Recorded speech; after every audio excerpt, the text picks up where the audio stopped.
Bonjour Frédéric Redon. Bonjour.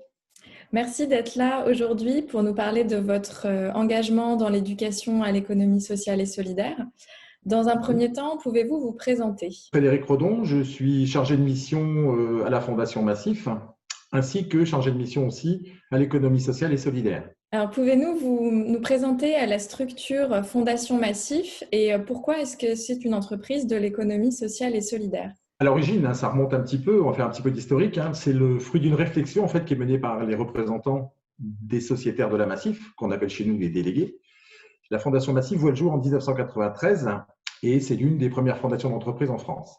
De par son statut, comme les autres types de fondations d'ailleurs, elle s'inscrit donc complètement dans le secteur de l'économie sociale et solidaire, comme l'a confirmé la loi ESS de juillet 2014. Son objectif est clair, elle veut contribuer à inscrire durablement l'économie sociale et solidaire sur l'ensemble du territoire français, voire européen. Et la Fondation Massif détecte et accompagne des projets qui apportent des réponses nouvelles à des besoins sociaux avérés et non satisfaits depuis le stade de l'idée jusqu'à l'essaimage. Privilégie les projets innovants ayant un caractère intergénérationnel et participatif et intervient actuellement sur 4 thématiques qui sont la mobilité, la santé, l'habitat et dernièrement la finance solidaire. Si on précise un petit peu ce que vous venez de dire, selon vous, quels seraient aujourd'hui les enjeux d'éduquer à l'économie sociale et solidaire, d'éduquer les plus jeunes à l'ESS? Je pense qu'il faut être clair sur les sujets. On a une tendance actuellement à raccourcir un petit peu les mots, alors que les mots ont leur importance. On parle d'économie sociale et solidaire en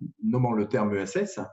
Alors pourquoi économie sociale? Car les activités en fait de l'ESS naissent des besoins portés par des personnes en collectif, des sociétés, de personnes, d'où sa dénomination effectivement d'économie sociale. La deuxième partie, pourquoi économie solidaire?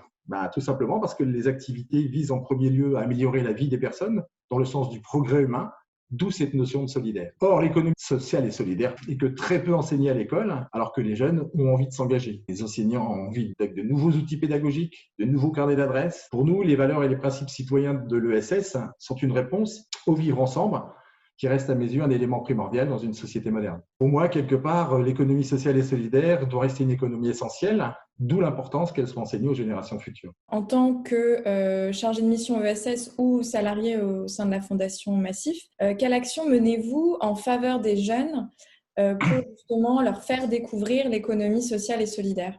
Au sein de la direction d'Action Mutualiste, donc, il y a plusieurs services. Il y a le service prévention, le service ESS et le service fondation. Donc, le service fondation, déjà, qui soutient et finance les programmes initiés par Unicité pour les jeunes volontaires en service civique, sur des missions relatives à la solidarité, à l'entrepreneuriat social, à la transition écologique, à la citoyenneté ou à la santé, avec le programme Silver Geek pour les seniors en EHPAD ou en résidence autonomie. La deuxième partie, la prévention, qui intervient avec des programmes d'éducation budgétaire sous la forme d'un jeu appelé Dilemme et initié par l'association Crésus, où là, il s'agit de former des jeunes au service civique, en lycée professionnel ou en centre de formation d'apprentis, sur la gestion de leur budget à l'aube quelque part de leur première rémunération. À votre connaissance, il y a des actions qui sont prévues pendant la semaine de l'ESS à l'école en mars 2021 ou dès la semaine prochaine? Et on a eu une commission ESS le 3 novembre où on a effectivement reformulé, je dirais, les besoins d'Esper et le besoin effectivement que la Massif s'engage un peu plus, je dirais, dans cette philosophie.